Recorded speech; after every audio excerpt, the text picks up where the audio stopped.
오늘 아침 전북권 주요 뉴스입니다. 전북 신용보증기금과 신협이 영세 자영업자와 서민들 빚 300억 원을 탕감해주기로 했습니다. 일반 서민들에겐 재기의 발판이 될 전망입니다. 국고 보조금을 빼돌린 업자에게 수의 계약을 해준 부안군 공무원이 앞서 도감사에서도 적발됐지만 경징계에 그쳤던 것으로 드러났습니다. 평화당이 제3지대 창당을 놓고 분당 사태까지 거론되고 있습니다. 당 대표와 원내대표는 물론 전남북 의원들 사이 기류가 심상치 않습니다. 전라북도 지역은 오늘 대체로 구름이 많은 가운데 한낮 기온은 29도까지 오르겠습니다. 여러분 안녕하십니까? 전주 MBC 뉴스투데이입니다. 오랜 경기 침체 속에 영세 자영업자나 서민들은 빚에 빚을 지는 악순환이 되풀이되고 있는데요. 위축된 서민들의 재기를 돕기 위해 도 산하기관들이 뜻을 모았는데 모두 300억 원에 이르는 빚을 한꺼번에 탕감해주기로 했습니다. 강동엽 기자입니다. 경기 침체를 반영하듯 도심 번화가의 상가 곳곳에 임대 문의가 나붙어 있습니다. 신용을 보증해 대출을 돕는 기관에는 자영업자들의 발길이 꾸준히 이어지고 서민들 역시 가계부채로 고통을 호소합니다. 빚 갚는데 진짜 앞만 보고 살았어요. 진짜 고통받는 사람 많아요. 전국에 다 많아요.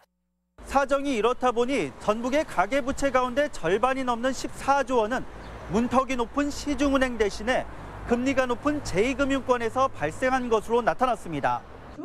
악순환의 고리를 끊기 위해 전라북도 산하 공공기관과 금융기관이 뜻을 모았습니다. 금융기관이 법적으로 빚을 상환받을 수 있는 권리기한이 지난 부실 채권을 기존처럼 연장하지 않고 모두 없애주기로 한 겁니다. 채권액은 318억 원으로 자영업자와 시민 등 1,500여 명이 혜택을 받게 됐는데 빚 탕감 규모로는 이번이 가장 큽니다. 사채로 이어지는 빚의 굴레 속에 불법 채권 추심에 시달린 채무자가 막다른 길에 내몰리는 것을 막기 위해 계획됐습니다. 개인회생, 파산 면책 등 관련 내용들을 저희가 지원을 통해서 정상적인 활동을 할 수 있도록 해주는 데 주요 목적이 있다고 하겠습니다. 빚 탕감은 매번 도덕적 해이를 불러온다는 우려가 여전하지만 벼랑 끝에 선 서민들에게는 분명 재기의 발판이 될 전망입니다. MBC 뉴스 강동엽입니다. 정부 보조금 수억 원을 빼돌린 소금 공장이 최근 경찰에 적발됐는데요. 보조금을 관리 감독하는 공무원들은 뭘 하고 있었던 걸까요? 공무원들이 업체 뒤를 봐줬다는 게 경찰 조사 결과인데 문제는 이들 공무원들이 제대로 된 징계는커녕 승승장구하고 있다는 겁니다. 부안군의 이상한 인사관리 실태를 허영을 기자가 취재했습니다. 부안의 한 구운소금 공장입니다. 공장 주인인 61살 배모 씨는 소금 가공 설비를 들여온다며 정부로부터 국고보조금 5억 3천만 원을 빼돌리다 적발됐습니다. 견적서를 부풀리는 수법을 쓴 건데 이면에는 공무원의 허술함이 있었습니다. 담당 공무원은 경쟁 입찰 대상임에도 배 씨에게 사실상 수의 계약을 해줬습니다. 확인도 거치지 않고 특수기계라 다른 곳에서는 만들지 못한다는 배 씨의 말만 믿은 겁니다. 인터넷이나 이런 것도 다 검색을 해봤대요. 검색해봤는데 전기료로 해가지고 소금을 8번인가 9번 굽는 이런 것은 없다. 담당 공무원들은 비슷한 이유로 다른 공장 3곳에도 수의계약이란 특혜를 줬습니다. 감사 결과 경쟁 입찰보다 3억 원 가까운 돈이 더 들어간 것으로 조사됐습니다. 하지만 이들 공무원들이 받은 징계는 훈계가 전부로 근무 평정에 불과 0.5점 감점되는 가벼운 처분입니다. 자체감사 심의위원회라는 심의위원회라는 걸 해요. 거기서 설명을 하고 결정된 사항입니다. 배임이다 아니다. 그것은 경찰 해경의 의견이고. 게다가 해당 공무원 가운데 한 사람은 타 부서로 수평 이동했고 또 다른 공무원은 승진해 현재 팀장으로 일하고 있습니다. 그 행위에 대한 처분으로 치고는 훈계라는 것은 너무 작은 벌이죠. 그래 큰 잘못을 해가지고 반성문 쓰고 말았다는 것은 이치에도 맞지 않고요. 해경은 현재 검찰에 송치한 부안군 공무원 2명에 대해 수사를 벌여 추가 혐의 적용 여부를 검토하고 있습니다. MBC 뉴스 허연호입니다. 술에 취한 상태로 시민과 동료를 폭행한 경찰관들이 가벼운 징계를 받아 논란입니다. 전북경찰청은 지난 5월 익산의 한 아파트 안에서 이웃 주민을 때린 A 경정에게는 견책을, 앞서 지난 4월 정읍의 한 음식점에서 동료 경찰관을 폭행한 비경사에게는 감옥 1개월의 처분을 각각 내렸습니다. 경찰은 민간위원이 포함된 징계위원회를 꾸려 징계 수위를 결정했다고 밝혔습니다. 민주평화당이 제3지대 창당을 놓고 당 대표와 원내대표, 전남북 의원 사이에 힘겨루기 양상입니다. 분당으로 이어질 수 있다는 전망까지 나와 특히 도내 정치권이 예의주시하고 있습니다. 김한광 기자입니다. 민주평화당의 최고위원회의, 원내대표는 물론 일부 최고위원들의 자리가 비어 있습니다. 정의당과 원내 교섭단체 복원 문제로 불거진 당내 이견이 최고위원회 거부 파동으로 이어진 겁니다. 원내 교섭단체 복원이 시급하다는 세력과 실익이 없다는 쪽이 맞붙은 형국인데 제3지대 창당과 맞물려 있습니다. 서둘러서 제3지대 신당으로 정비해 가야만이 내년 총선에 대비가 될 수 있다 이렇게 봐서 사실은 정의당과 공동교섭단체 구성도 반대를 했던 것이고요. 현실적으로 지금 바깥에 제3세력이라고 부를 만한 사람들이 없는 거지요. 그러면 제3세력이 나타날 때까지는 일단 기다려야 되는 것이지요. 내년 총선 일정까지를 감안해 오는 9월 정기국회 전후의 시기 선택과 주도권 문제로 의견이 갈린 결과입니다. 유성엽 원내대표가 중심인 제3지대 창당론은 당이 먼저 움직여 동력을 만들자는 주장인데 그 배후에 광주 전남권 의원들이 있습니다. 정동영 대표 중심의 당권파는 인위적인 이합 집산보다는 교섭단체부터 만들어 당의 힘부터 키우자고 맞섭니다. 이 때문에 민주평화당의 갈등을 전남북 정치권의 대립으로 해석하면서 분당을 걱정하는 분석까지 나오고 있습니다. 크게 봐야지 이것을 또 남북 간의 대립이다, 분열이다 이렇게 보는 것은 전혀 잘못 보고 있는 것이고 또 바람직한 일도 아니다 이렇게 생각합니다. 그래서 민주평화당이 좀 커야 된다 이렇게 걱정하시는 분들이 있는데 이 작은 당이 또 쪼개지나 하는 걱정을 드리는 게 참 죄송합니다. 모처럼 도내 의원들의 지도부 진출로 전북 정치 복원의 계기로 주목받는 평화당이 제3지대 창당의 방법론으로 갈등하면서 정치 불안을 키울 수 있습니다. MBC 뉴스 김한과입니다. 정의당 전국 동시 당직 선거 투표가 어제부터 실시됐습니다. 정의당 전북도당은 염경석, 한병욱 후보가 출마해 사상 처음 경쟁 체제로 치러지는 전국 동시 당직 선거가 유세 일정을 마치고 어제부터 투표에 돌입했다고 밝혔습니다. 또 도당 부위원장 3명, 지역위원장의 6명의 후보가 출마했는데 당직 선거는 온라인 투표를 시작으로 현장 투표를 거쳐 오는 13일에 개표합니다. 장수 한우지방공사와 원주 상수도 관리사무소가 지방공기업 평가에서 낙제점을 받았습니다.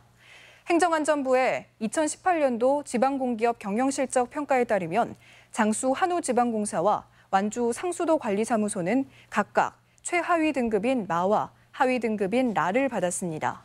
이들 기관은 사료 판매 이익과 수도 이용률 감소로 낙제점을 받았으며 임직원 일부 연봉 삭감과 평가급 미지급의 불이익을 받게 됐습니다. 공장의 대기오염물질 배출값 조작을 막기 위한 대책이 추진됩니다. 전라북도는 대기 배출물질의 조작을 방지하기 위해 배출업체와 측정업체가 시료 채취 시간을 기록하고 서명하는 대기 측정 개선 종합대책을 발표했습니다.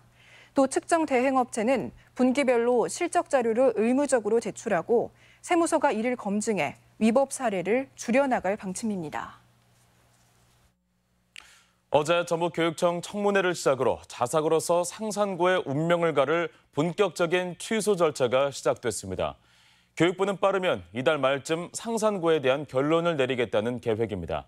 조수영 기자입니다. 전북교육청이 전주 상산고에 대한 청문 절차를 진행했습니다. 비공개로 진행된 청문에서 상산고는 80점 재지정 점수가 다른 지역보다 10점이 높다는 문제와 사회통합 지표에 관한 점수, 그리고 감사 지적사항에 대한 감점 등에 대해 문제를 제기한 것으로 알려졌습니다. 위법하고 공정하지 못한 것을 정말 자세하게 면밀하게 서술하고 제시하려고 합니다.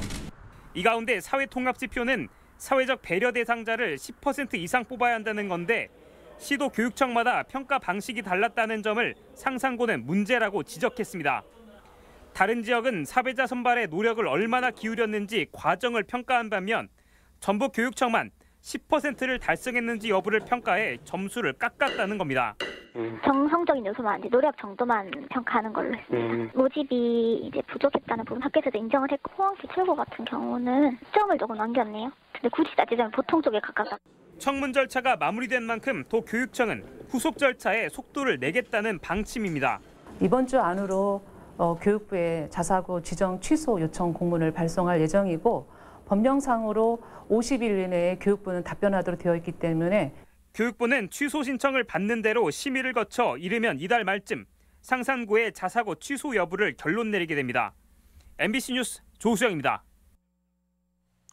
서울 청계천을 본떠 복원한 전주 노송천이 애물단지로 전락하고 있습니다. 수백억 원을 들인 생태하천이지만 물고기 한 마리 찾아보기 어려운 데다 극심한 악취에 인근 주민들로부터 외면받고 있습니다. 한범수 기자입니다. 전주 구도심을 가로지르는 노송천입니다. 가까이 내려가 보니 하천물이 검푸른 빛을 띠고 있고 물고기는커녕 그 어떤 수중생물도 찾아볼 수가 없습니다. 검은 이끼를 제거하려고 살수차로 청소를 해봐도 효과는 그때뿐입니다. 뿌리기 전에는 이제 많아도 이제 형편없지. 근데 이제 뿌리고 나서 지금 한 3일인가 4일인가 됐어. 그런데 이렇게 생긴 게 이제 대충 짐작이 가지. 복개도로 콘크리트 아래 감춰져 있던 노송천이 빛을 보기 시작한 건 지난 2008년부터입니다. 당시 이명박 정부는 청계천 성공을 본떠 전주에도 복개천 복원 사업을 추진했습니다. 노송천 복원은 중앙시장을 관통하는 1.1km와 건산천 복개 종점까지 이어지는 430m 구간에서 이뤄져 공사 10년간 400억 원이 투입됐습니다. 하지만 막상 복원해놓고 보니 애물단지나 다름없었습니다.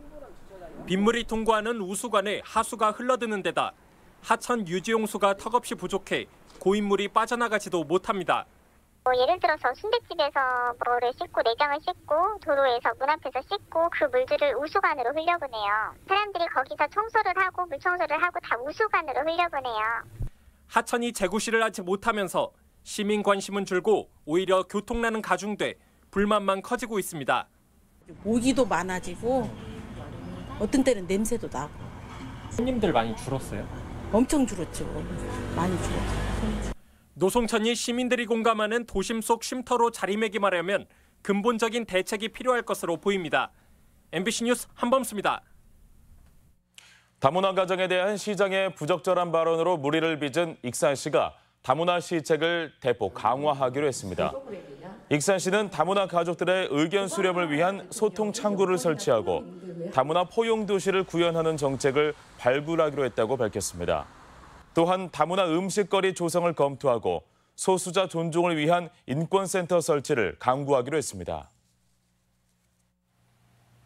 전국에서 가장 귀농인이 많은 곳은 바로 우리 지역 고창군입니다. 지난해에도 전국 228개 시군 가운데 부동의 1위를 했는데요. 다 이유가 있었습니다. 지역 소식 이창익 기자입니다. 고창군은 전국적인 귀농귀촌 1번지로 잘 알려져 있습니다. 지난 2007년 귀농인 지원 조례를 제정한 뒤 지난해까지 11,000여 가구, 15,000여 명이 고창에 정착했습니다. 멘토단 운영과 같은 다양한 귀농귀촌 정책은 초기 귀농 실패를 줄이는 데 큰 역할을 하고 있습니다. 이와 함께 가족과 함께 10개월 이상 현장 체험이 가능한 체류형 농업창업지원센터의 역할은 기대 이상이었습니다. 메론, 백향과 방울토마토를 재배해서 오늘은 처음으로 방울토마토를 수확하는 날입니다. 모두 다 같이 처음으로 해보는 방울토마토를 수확하면서 정말 감격에 차 있습니다.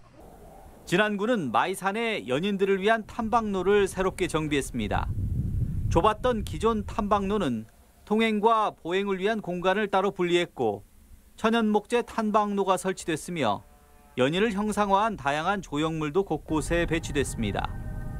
마이산을 세계적인 관광지로 조성하기 위해 남부는 신비와 역사, 북부는 체험과 즐길거리를 중심으로 관광객 편의 증진과 다양한 컨텐츠 발굴 등에 더욱 노력하겠습니다.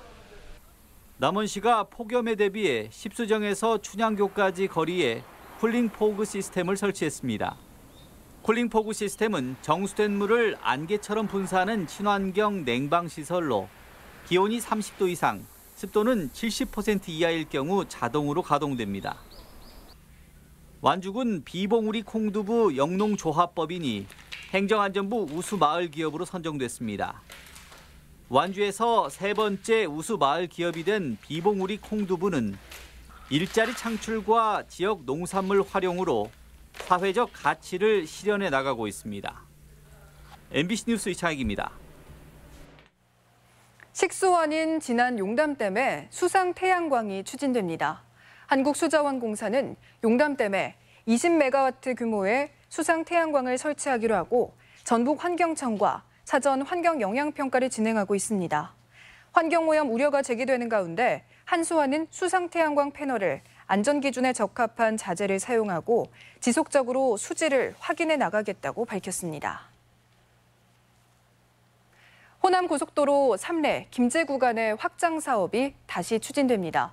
전라북도에 따르면 호남고속도로 3례 김제 구간 18.3km를 왕복 6차선으로 확장하는 사업이 기획재정부 예비타당성 조사 대상 사업으로 선정됐습니다. 현재 3례 김제 구간은 왕복 4차선으로 왕복 8차선인 논산, 익산 구간과 차이가 커 주말에는 병목 현상과 함께 사고 위험도 잇따르고 있습니다. 우리 지역 행사와 문화 소식입니다.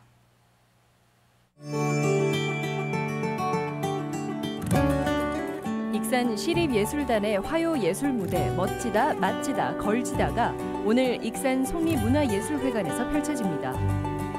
전주 시립극단이 오늘부터 14일까지 전주 시립예술단에서 책 읽어주는 남녀 낭독 공연을 갖습니다. 무주교육지원청은 오늘 무주예체문화관에서 장애 인식 개선을 위한 콘서트를 진행합니다. 오늘부터 사흘간 익산 공공영상미디어센터에서 우리 이웃들의 소소한 이야기를 다룬 사회적 경제 영화제가 상영됩니다. 전주대학교 건축학과 학생들의 건축 전시회가 전북예술회관에서 열리고 있습니다. 국립익산박물관은 백제 문화유산 주간을 맞아 오늘부터 14일까지 음악과 체험이 결합된 야간 행사 백제 문화유산 녹턴을 개최합니다. 제24회 양성평등주간 기념 행사가 오늘 임실군청 문화강좌실에서 있습니다. 제196회 전주시 열린시민강좌가 오늘 시청 강당에서 신종 보이스피싱 사기 예방을 주제로 진행됩니다. 한국은행 전북본부는 오늘 국립무형유산원에서 창립기념 전북 지역경제 세미나를 개최합니다. 한국여성소비자연합 전주지부에서는 오늘까지 공정무역 원데이 클래스 수강생을 접수받습니다.